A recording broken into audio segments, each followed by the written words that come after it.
Hello and welcome to this video on arithmetic operators and assignment operators. These are very good ones to pair together because it's a lot of the same things just used in different ways. So let's get started.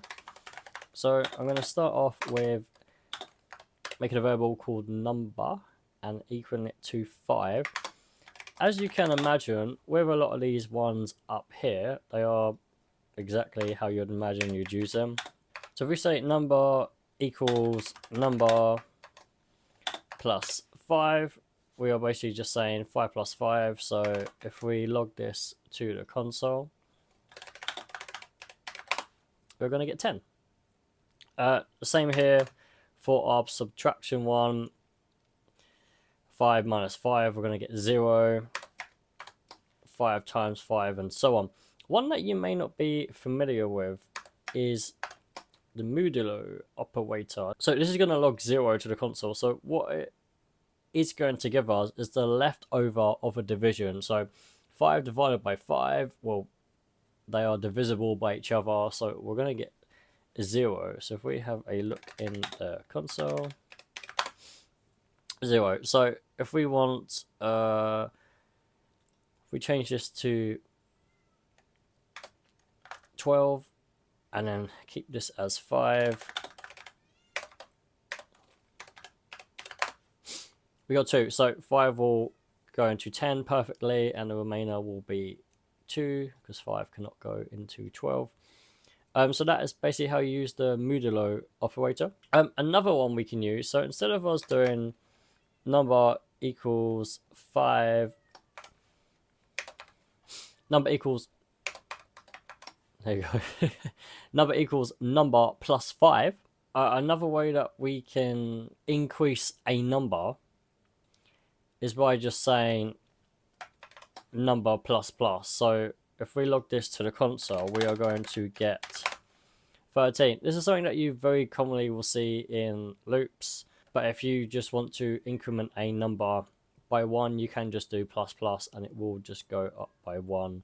And I mean, you can always just, this will then give us 14 to the console, and so on. The decrement operator will do the opposite.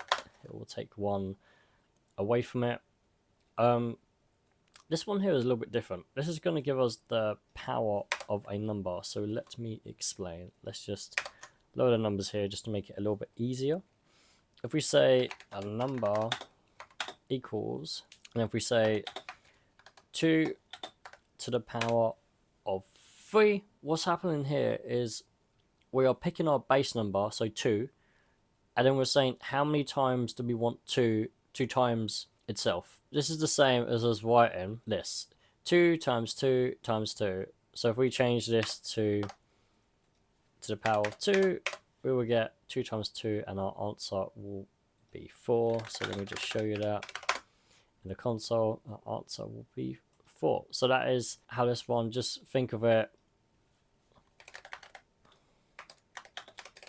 of power 2, power of, however you want to word it, is going to give you the power of that number. Right, if we go into our assignment operators, so instead of us using something similar we've done up here, so we did number plus 2, so number equals number plus 2, and in the console we are going to get 4 because we're saying 2 plus 2. Another way that we can do this is get rid of all of this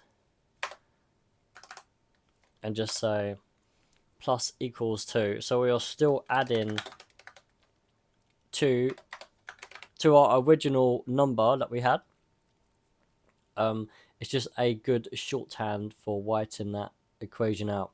Again, the subtraction will do the same. The multiplication will do the same. Division. This one here will do the same as earlier. You still need to have a original number, and then you will just add this to the end of it. So if we log this to the console, we are going to get 4. Oh, sorry, I cannot type. We are going to get 4 to the console. It's the same as us writing out what we did earlier. It's the same as us writing this out. It's just a shorter way of doing it. And that's pretty much it for these operators. Quite simple. They can save you a lot of time. They're very handy to use. So yeah, thank you for watching this video on arithmetic and assignment operators. If you want me to do more of these videos, please let me know in the comments below. Subscribe if you are enjoying these videos, and I will see you in the next one. Bye!